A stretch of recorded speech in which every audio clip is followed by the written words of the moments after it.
말씀은 요한계시록 22장 13절의 말씀이 되겠습니다. 今日の御言葉は黙示録22章の13節です。 제가 먼저 읽겠습니다. 나는 알파와 오메가요, 처음과 나중이요, 시작과 끝이라. 私はアルファでありオメガである、最初であり最後である、始めであり終わりである。 아멘. 오늘 원래 말씀은 하나님과 함께 시작하고 끝을 맞이하라라는 말씀이었어요. 今日はですね、神様と始めを共にして、そして終わりを共にしましょうという御言葉だったはずなんですね。 그런데 사실 좀 타이틀을 바꿨어요. でもタイトルを変えました。 이게 처음 항상 메시지를 준비하다 보면 되게 전투적으로 시작돼요. で最初メッセージを準備しているとですね、戦闘モードに入ります。 근데 점점 어떨 때는 하나님께서 조금 부드럽게 해라고 하실 때도 있어요. でたまには神様が今回は柔らかめでっていうふうに言われる時もあるんですね。 그래서 오늘 좀 타이틀을 바꾸게 되었는데요. で今日も変えることになったんですけれども、 후회 없는 인생을 살 수 있는 비결이라는 제목을 가지고 함께 은혜받길 바라요. それは後悔のない人生を歩むための秘訣という。 여러분 후회 없는 삶을 살고 싶으십니까? 皆さん後悔のない人生を送りたいと思いませんか？ 그러면 오늘 이 말씀에 집중하시면 될 것 같아요. そしたら今日のメッセージ聞いたら集中したらいいと思います。 일단 먼저 감사드리는 것은 여러분께서 기도 물심양면으로 도와주셔서 이렇게 정말 우리 이전도사님의 또 보현자매님의 결혼이 잘 마치게 됐습니다. まず皆さんにも感謝したいことは、皆さんのお祈りのおかげで、そしていろんな助けのおかげで、リーデン同士とそしてポヨン姉妹の結婚式が本当に無事に素敵に終わることができました。 물론 여러분의 그 물리적인 몸은 그 자리에 있지 않았지만 여러분들의 마음이 그 자리에 있음을 좀 느끼게 됐어요. で皆さんがこの体はその場所にいなかったけれども、でも皆さんの心がですねいたということを感じました。 그만큼 여러분의 기도가 있었다라는 얘기겠죠. そして皆さんの祈りがあったということも感じました。 정말 감사합니다. 感謝しています。 우리 하나님께 영광 神 올려드리겠습니다. 様に栄光を捧げします。 아멘. 주님 감사합니다. 오늘 이 결혼식을 통하여서 제 자신도 한번 축가를 제가 또 부르게 돼가지고 で結婚式で私が祝福の歌を歌ったんですね。 그 제 결혼식 때가 또 생각이 나더라고요. で私の結婚式の時も思い出しました。 그러면서 이 모든 것이 하나님의 은혜 안에서 그 질서 안에서 이루어지는구나라는 것을 생각해 보게 됐습니다. で改めて全てのことが神様の恵みの中で、また秩序の中で行われるんだなということを実感したんです。 그리고 그리스도 안에서 인생을 사는 것이 얼마나 복된 것인가를 다시 한번 생각해 보게 됐어요. そしてキリストの中で人生を歩むということがどのくらい祝福なことであるかということを改めて感じました。 이 자리에 계신 여러분께 한 가지 질문을 드리고 오늘 주제를 열어보고 싶습니다. ここにいる皆さんに一つ質問をして主題に移っていきたいと思います。 이것은 연세가 80대 되신 노인분들도 마찬가지일 것이고 これは80歳の方も同じです。 그리고 지금 막 10대를 살고 있는 젊은이들도 마찬가지일 거예요. そして10代の若い子にもこれは質問したいと思います。 여러분이 만약 인생을 새로 시작할 수 있다라면 새로 시작하시겠습니까? 라는 질문이에요. 皆さんがもし人生をやり直すことができるとしたらやり直したいですかという質問です。 입으로는 말 안 해주셔도 돼요. 言わ 마음으로. なくていいですよ。 벌써 입이 막 열어지려고 하시는 もう 거예요. 口開こうとしている人がいっぱいいます。 보통 대부분의 경우는 네, 다시 시작하고 싶습니다라고 하시는 분들이 많으실 거예요. でほとんどの場合ははいもう一度やり直したいですっていう答えが多数だと思うんです、ね。 새로운 환경, 새로운 가정, 新しい環境、新しい家族、 새로운 국적이 될 수도 있고 맞아. 새롭게 공부도 하고 싶고 新しい国籍、新しい勉強、 새로운 직업, 新しい職場、 새로운 배우자 등등 뭐 여러 가지 있을 겁니다. 新しい配偶者とかいろいろあるかもしれません。 근데 왜 우리가 이런 생각이 들게 되냐면 우리 삶 속에서 한 모든 선택들에 대한 후회들이 있었기 때문에 이런 반응이 나오는 거예요. でも私たちがなぜこういう答えに至ってしまうかというと、私たちが人生の中で生きてきながらやってきたこの選択してきたことへの後悔がそこには入っているからなんです。 어떻게 보면 여러분께서 하신 그 선택에 대한 후회가 있었기 때문에 그런 마음이 생기게 되는 거예요. 다시 새롭게 살고 싶다라는. 皆さんが選択してきた物事に対しての後悔があるからもう一度やり直したいっていうふうに思うんです。 제가 이번 설교를 준비하면서 이 인생에 대한 어려운 질문을 한번 하나님께 좀 여쭤봤어요. 제가 그럴 때가 있어 한 번씩. 제가 답이 없을 때. 今回のこのメッセージを準備しながらも人生のこの難しい質問をですね神様に質問してみたんですね。私も答えがない時にたまに私はそういう難しい質問を神様に聞きます。 우리는 한 번 사는 인생이고 연습도 없고 예습도 없는데 私たちは一度きりの人生、練習もないし予習もないし、 근데 어떻게 후회 없는 삶을 살 수 있습니까, 주님? でも主よ、どうやって後悔のない人生をこう送ることができるんですか？ 근데 너무 간단하게 하나님께서 말씀하시는 거예요. でも簡単に主は言われました。 넌 지금 너의 삶에 후회가 있어? 라고 물어보시는 거예요. あなたは今あなたの人生に後悔があるのか？ 아, 저는 없는 것 같은데요. 그래. 私はないです。 그러면 그것이 간증이야. 네가 그 얘기를 하면 돼. そしたら主がそれが証だからそれを伝えなさい。 제가 오늘 제 삶의 이 간증을 통해서 얘기하자고 하는 것은 무엇이냐면 私が今日私の証を通して皆さんにお伝えしたいことが何かというと、 제가 뭐 대단한 사람이라고 말하려고 하는 것이 아니라 私が本当に偉大な人だからとかそういうことではなくて、 하나님의 인도하심 속에서 그 삶을 스타트하는 것이 얼마나 중요한가라는 것을 말씀드리고 싶어요. 神様のその 인도하심 안에서 神様の導きの中でそのスタートを切る、そこから始めるということがどのくらい重要なのかということについてお話ししたいんです。 그리고 그 하나님과 스타트를 하게 되면 그 피니시도 하나님께서는 책임져 주세요. そして神様と共にスタートで始めたならば、その終わりもまた神様が責任を取ってくださいます。 그래서 지금까지 제가 살아왔던 인생을 뒤돌아보게 되면 아까 결혼식 얘기도 했지만 先ほどその結婚式の話も出ましたけれども、私が今まで生きてきた人生を振り返ってみても 제 인생에 대한 후회가 없는 거예요. 너무 잘 살아온 인생 같은 거예요. 私の人生に対しての後悔が全くありません。本当にうまく生きてきたなと思います。 이것은 저의 선택이 아니라 하나님의 인도하심 속에 살아갈 때에 경험되어지는 하나님의 놀라우신 은혜인 거예요. これは私の選択ではなくて、神様の導きの中で従順して生きていくときにその与えられる祝福なんです。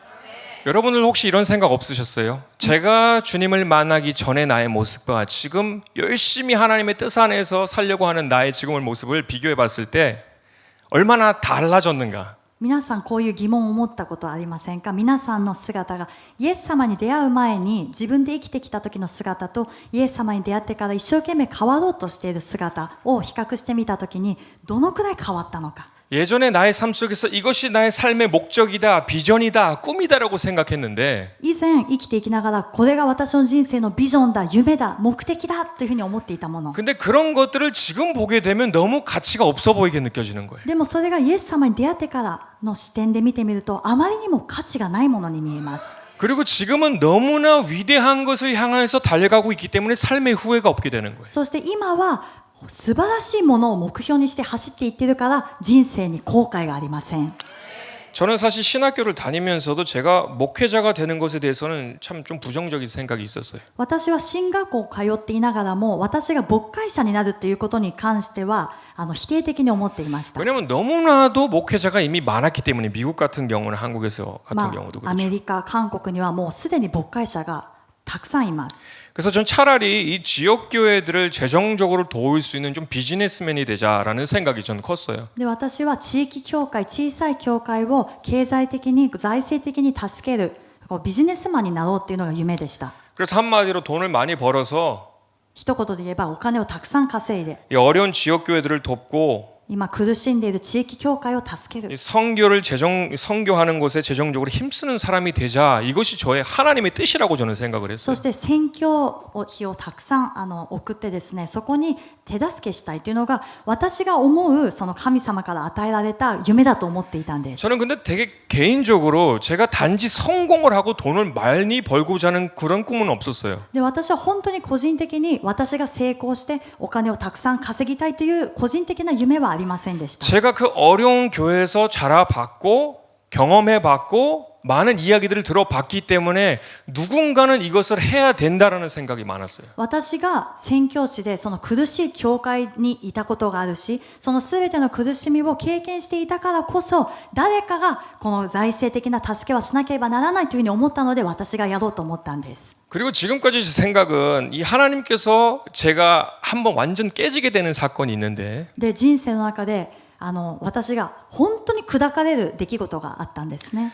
근데 지금 잘 생각해 보면 그 비즈니스를 준비하기 그 여정 모든 과정이 너무나 잘 풀렸거든요. 너무 잘 됐어요. で、今思えばそのビジネスを準備している段階、過程がですね、すごくうまくいっていたんです。 그래서 좋은 사람들을 만나게 해주시고 너무 좋은 위치도 알게 해주시고 すごいいい人に出会わせてくださって、そしていい場所も与えてくださって、 그래서 너무나 순탄하게 가는 그 마지막에 그 골을 향해 나아가고 있었어요. そしてゴールまでですね、本当に順調に物事が進んでいるかのように見えました。 그러니까 아 이게 하나님의 뜻이구나라고 저는 개인적으로 착각을 했죠. ですから私は個人的にはこれが神様の御心なんだなというふうに勘違いしていたんです。 그래서 늘 이 매일과 같이 그 설레는 마음이 있었어요. 아 하나님이 도와주시는구나, 역사하시는구나. でいつも本当にワクワクした気持ちだったんですね。神様が今働いてくださっている、神様が助けてくださっているんだと。 근데 아까 말씀드렸던 것처럼 한번 완전히 깨지는 순간이 왔죠. でも先ほど言ったように完全に砕かれる瞬間がやってきました。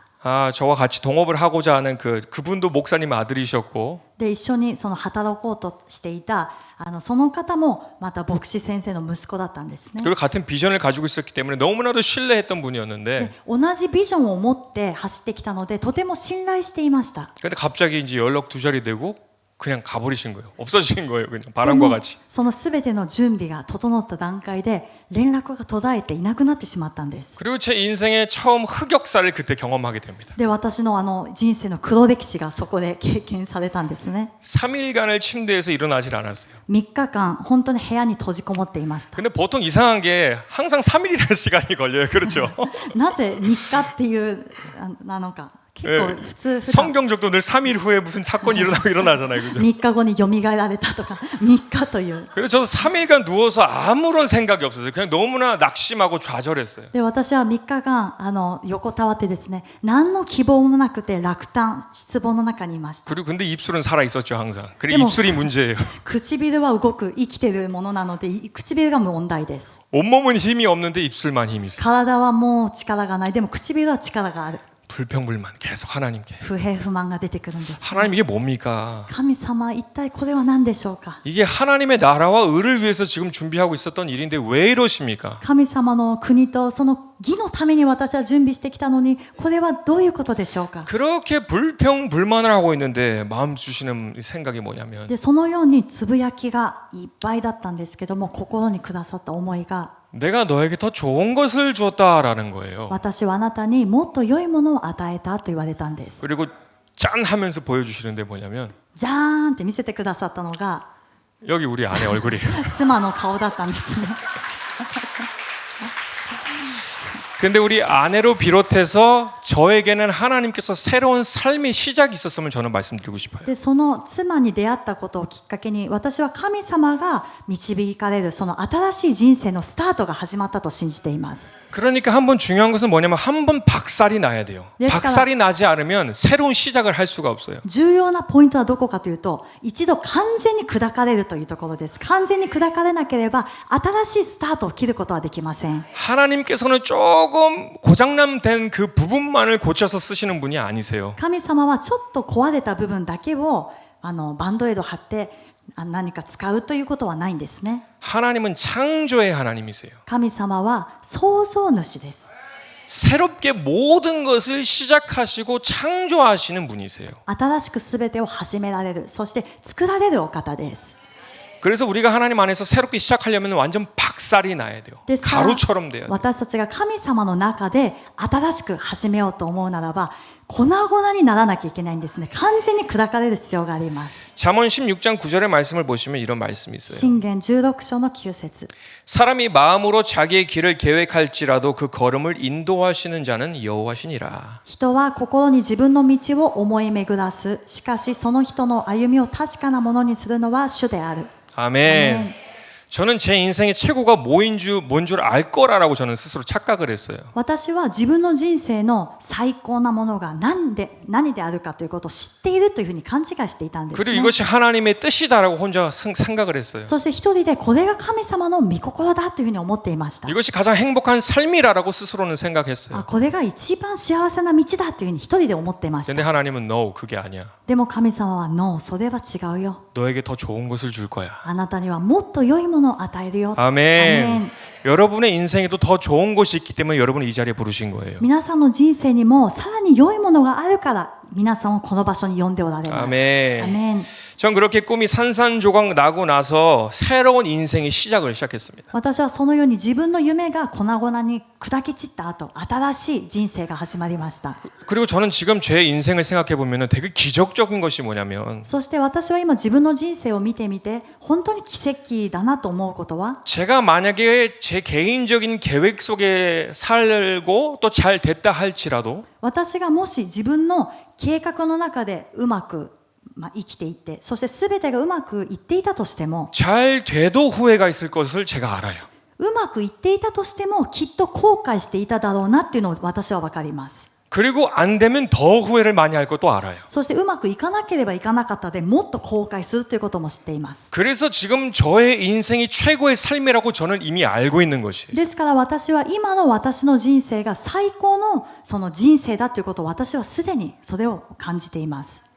저는 다른 것을 다 뒤로 하고 私は全てを後にして 제가 지금 이 자리에 없었더라면 하나님을 그렇게 가까이 알지 못했을 거예요. 私がもし今この場所になかったら神様をこれほど近く知ることはなかったと思います。 이것이 여러분의 가장 먼저 된 마음이 되어야 돼요. これが皆さんの最優先の心にならなければなりません。 이것이 있기 때문에 모든 후회가 사라지게 되는 거, 없어지게 되는 거예요. これがあるから全ての後悔がなくなるんです。 하나님의 마음을 전혀 알지 못하는 죄가 있었을 거고요. 神様の心を全く知らないという罪もあります。 그리고 여러분을 뵙지 못했을 거예요. そして皆さんに出会うこともなかったでしょう。 그래서 저는 지금 고백할 수 있는 것이 지금이 저에게 인생의 최고의 삶이다라고 말할 수 있어요. だから私は今自分の最高の人生を生きているというふうに言うことができます。 아멘. 왜냐하면 제가 하는 모든 선택들에 대해서는 항상 후회가 있어요. 그것은 제가 알아요. なぜなら私たち人間がやる選択というのは必ず後悔というものがあるんですね。それは私も分かります。 그러나 누구보다 나를 사랑하시고 しかし誰よりも私を愛してお 나의 られ、 구원과 나의 행복을 위해서 そして私の救いと私の幸せのために、 그리고 앞으로 있을 자녀들과 복된 미래를 위해서 하나님께서는 가장 좋은 계획을 가지고そ 계십니다. してこれからの、生まれてくる例えば子供たち、そして未来のために、それは神様が一番よく知っておられます。 그러니까 항상 그 스타트와 엔드를 하나님께 맡기시는 저와 여러분 되시길 축복합니다. ですから常にこのスタートとエンドをですね、神様に委ねる皆さんと私になりましょう。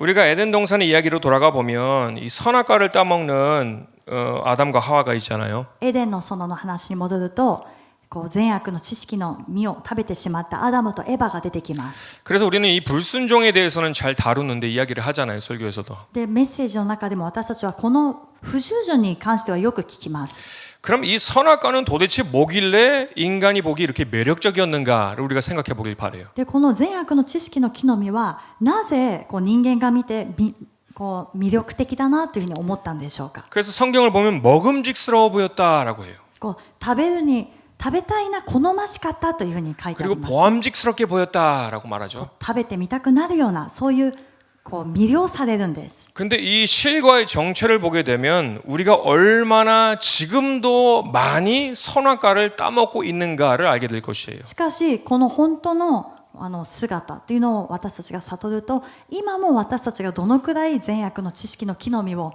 食べてはダメだよと言われているものを食べてるかということが分かるようになります。 아담과 하와의 사건만이 아니라 지금도 우리는 선악과를 따먹고 있어요. 여러분이 그렇게 생각 안 하실지 몰라도. 皆さんが気づいていなかったとしても、アダムとエバだけではなくて私たちが今も善悪の知識の木の実を取って食べてるんですね。 창세기 3장 3절에서 6절 말씀을 보시길 創 바랍니다. 世記3章の3節から見ていきます。 동상 중앙에 있는 나무의 실과는 하나님의 말씀에 너희는 먹지도 말라 만지지도 말라 너희가 죽을까 하노라 하셨느니라. 하니라. しかし園の中央にある木の実について神はあなた方はそれを食べてはならない、それに触れてもいけない、あなた方が死ぬといけないからだと仰せになりました。 뱀이 여자에게 이르되 너희가 결코 죽지 아니하리라. そこで蛇は女に言った、あなた方は決して死にません。 너희가 그것을 먹는 날에는 너희 눈이 밝아 하나님과 같이 되어 선악을 알 줄을 하나님이 아심이니라. あなた方がそれを食べるその時、あなた方の目が開け、あなた方が神のようになり、善悪を知るようになることを神は知っているのです。 자, 여기서 보시면은 여자가 그 나무를 본즉 먹음직도 하고 보암직도 하고 지혜롭게 할 만큼 탐스럽기도 한 나무인지라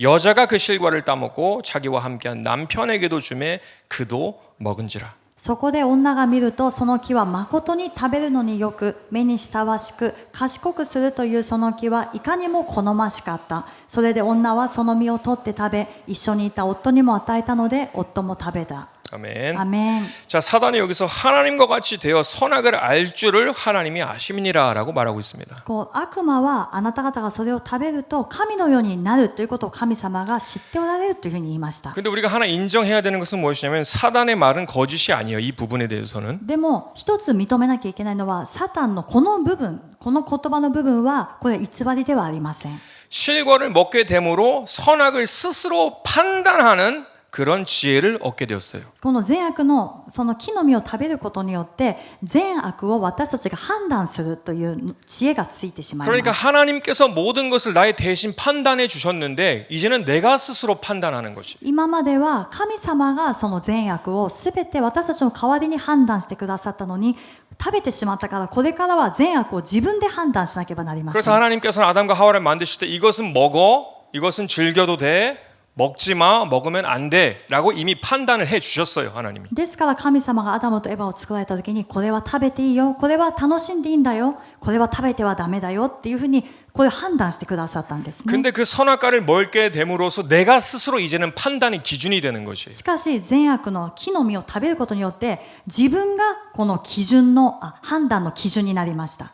그래서 7절을 보시면 이에 그들의 눈이 밝아 자기들의 몸이 벗은 줄을 알고 무화과 나무 잎을 엎어서 치마를 하였더라. 7節を見ると、このようにして二人の目は開かれ、それで彼らは自分たちが裸であることを知った。そこで彼らはイチジクの葉をつづり合わせて自分たちの腰の覆いを作った。 그러니까 자기가 얼마나 스스로 잘못된 선택을 하였는가를 본인이 보게 되는 거예요, 이제는. でこれからはこの時は自分がどのくらい間違った選択をしてしまったのかということを自ら見るようになりました。 근데 중요한 것은 여기서 무엇이냐면요. 데も 사람은 절대적인 기준이 될 수 없어요. 스스로의 생각으로는. 重要なことは、人間は絶対的な基準になることができないんですね。自分の考えでは。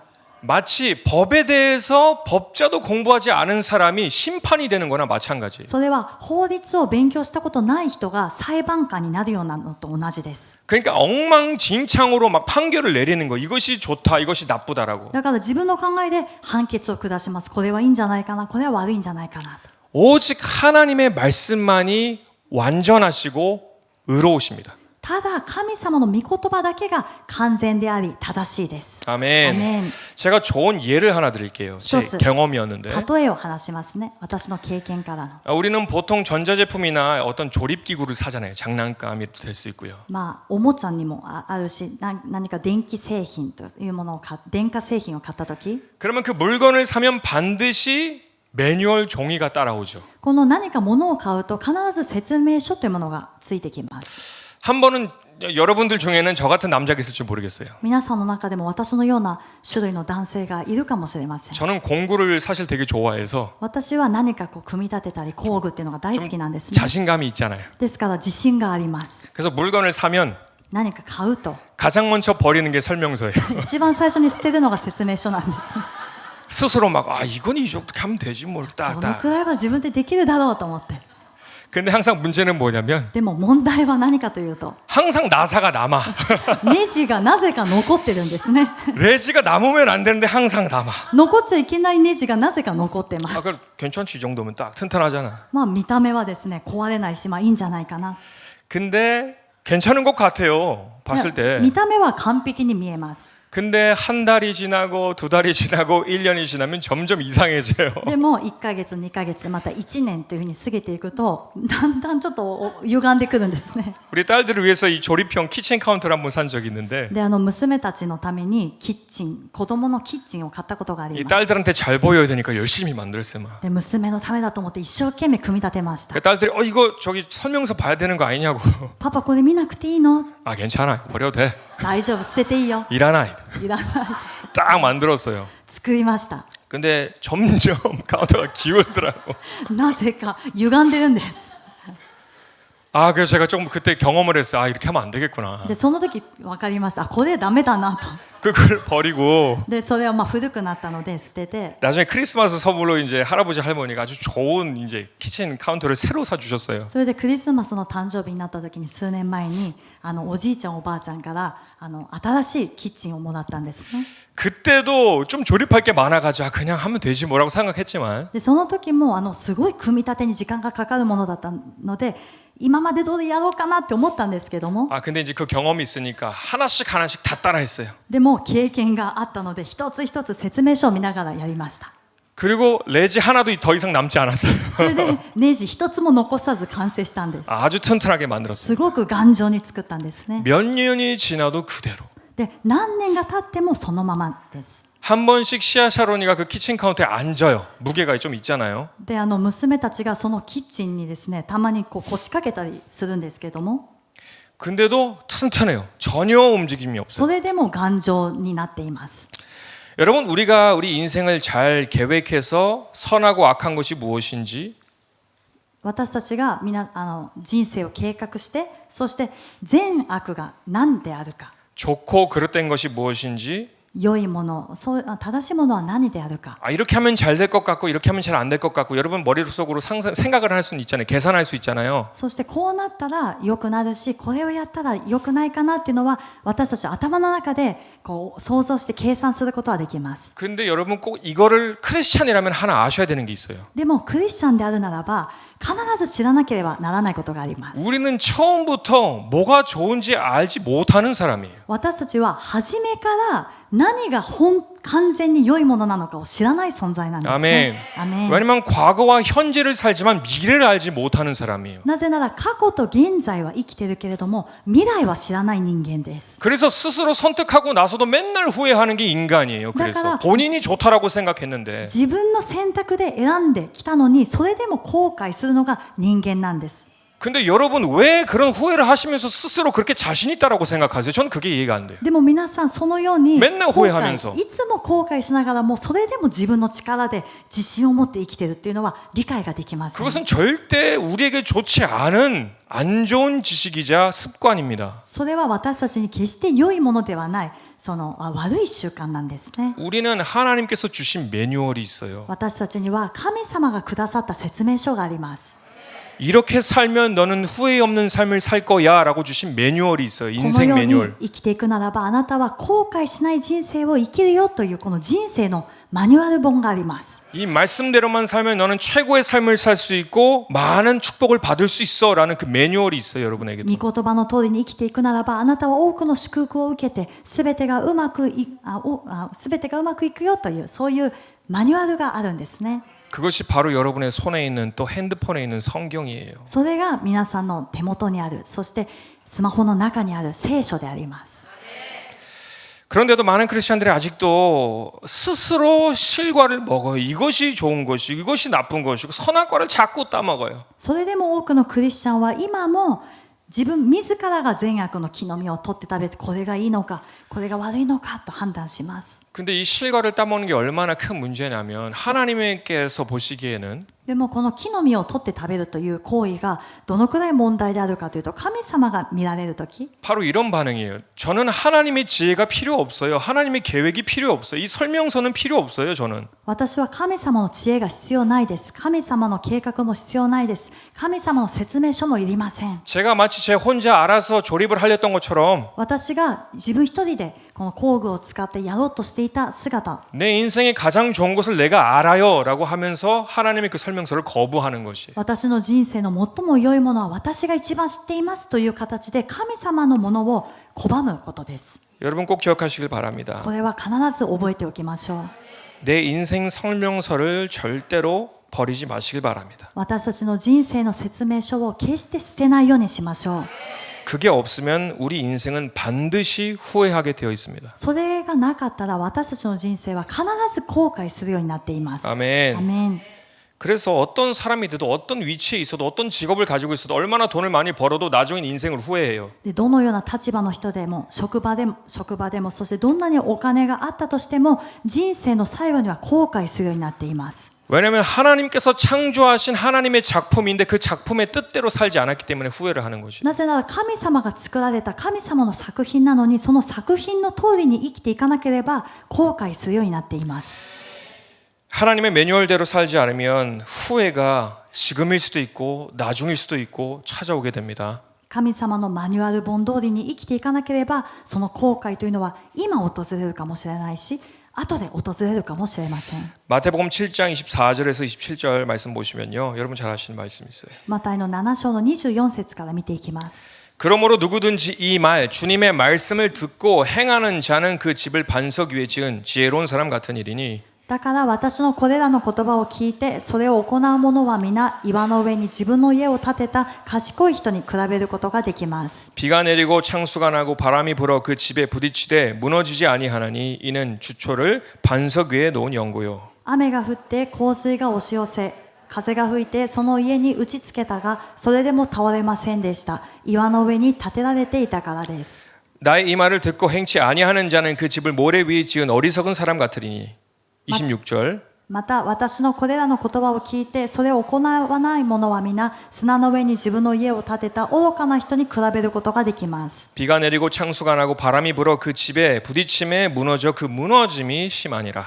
雨が降って洪水が押し寄せ風が吹いてその家に打ちつけると倒れてしまいました。しかもそれはひどい倒れ方でした。 제가 미국에 있었을 때 캐년 비치라는 곳이 있어요. 그 맞아, 바다에 있는 곳인데 アメリカにいた時にキャノンビーチという海岸があったんですね。 거기서 어떤 이 페스티벌이 있는데 모래성을 짓는 페스티벌 때가 있어요. 시즌이 있어요. でそのフェスティバルがある時期があってそれは砂でお城を建てるというのがありました。 그래서 여러 사람들이 모여서 막 멋있는 모래성을 막 쳐요. 이렇게. そしていろんな人が集まってかっこいいこの砂の城を建てるんです。 근데 지금 우리가 생각하는 그런 어린아이들의 그런 모래성이 아니라 정말 전문적으로 막 몇 메타씩 되는 그런 모래성을 만들어요. 私たちが思う子どもたちが建てるようなものではなくて専門家が集まって何メートルという高いその本格的なお城を建てます。 그래서 아주 뭐 성당, 바실리카 성당 같은 것도 만들고 막 정말 예술 막 뭐라고 할까요? 이게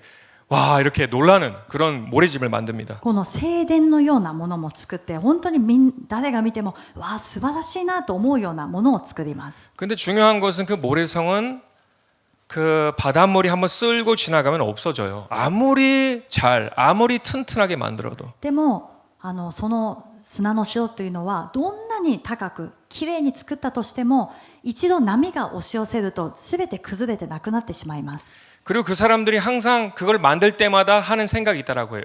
그 말을 한다, 그러니까 머리로 생각하는 게 있다라고 해요. そしてその作る人たちがいつも作るたびに思うことがあるそうなんです。 그걸 만들면서도 아 조금 있으면 없어지겠지라고 생각을 하면서 만들고 한다고 합니다. これを作りながらももう少ししたらこれはなくなってしまうものだなというふうに思いながら作るそうです。 아무리 우리가 모래 위에 집을 지어도요, 아무리 잘 지어도, 아무리 멋있게 지어도, 아무리 튼튼하게 지어도 그것은 결국 다 없어지게 되어 있어요. 私たちがどんなに砂の上にかっこよく建てても頑丈に建てても高く建てても風が来てそして波が打ち寄せるとこれはなくなってしまいます。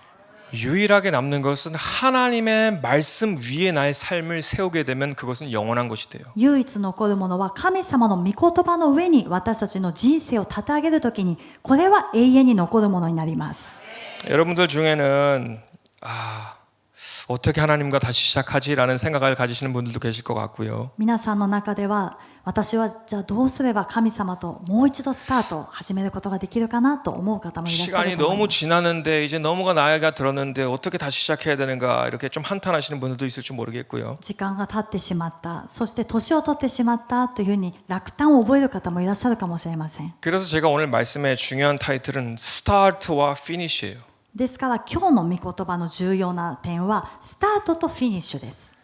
여러분이 끝났다라고 생각해도 그것은 끝난 것이 아니에요. 皆さんの中で終わったと思うものもそれは終わりではありません。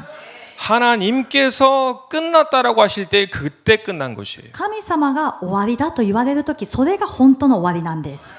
절대 늦지 않았습니다. ですから決して遅くないんですね。 어린아이에서부터 지금 병원에서 누워있는 그분까지도 절대 늦지 않았어요. 아직 피니시하지 않았어요. 子供からまた今病院で横たわっているその方までまだ終わっていません。 하나님께서 이런 말씀을 우리에게 주고 계십니다. 고린도후서 6장 2절입니다. 第2コリント6章の2節です。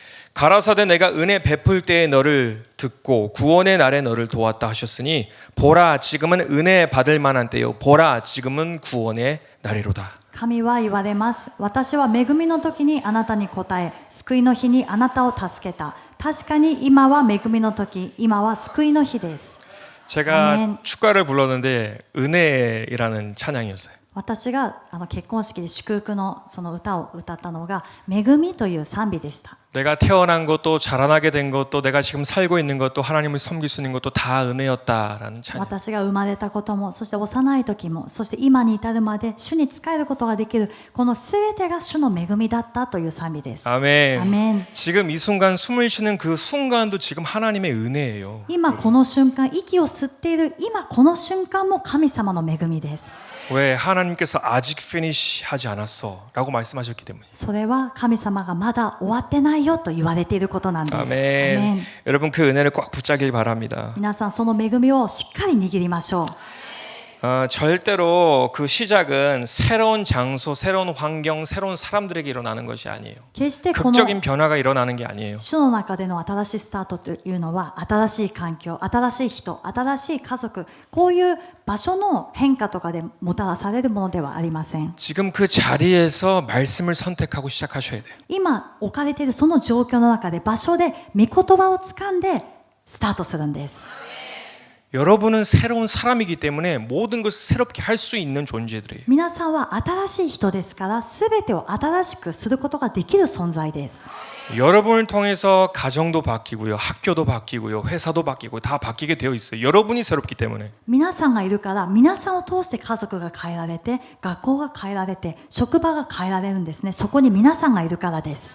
그리고 여러분을 통해서 일본이 새롭게 될 줄 믿습니다. そして皆さんを通して日本が新しく変わることを期待します。 아멘. 자, 이사야서 43장 15, 16, 19, 20 읽고 마치도록 イ 하겠습니다. ザヤの43章ちょっと見て終えたいと思います。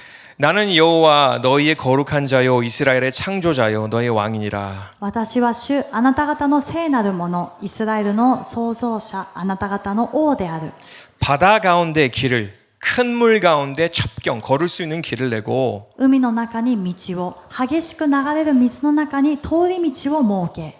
보라 내가 새 일을 행하리니 이제 나타낼 것이라 너희가 그것을 알지 못하겠느냐 정령이 내가 광야의 길과 사막의 강을 내리니 見よ、私は新しいことをする。今もうそれが起ころうとしている。あなた方はそれを知らないのか。確かに私は荒野に道を、荒れ地に川を設ける。 장차 들짐승 곧 실랑과 및 타조도 나를 존경할 것은 내가 광야의 물들을 사막의 강들을 내어 내 백성 나의 택한 자로 마시게 할 것임이라. 野の獣、ジャッカルやダチョウも私を崇める。私が荒野に水を湧き出させ、荒れ地に川を流し、私の民、私の選んだものに飲ませるからだ。 아멘. アメン。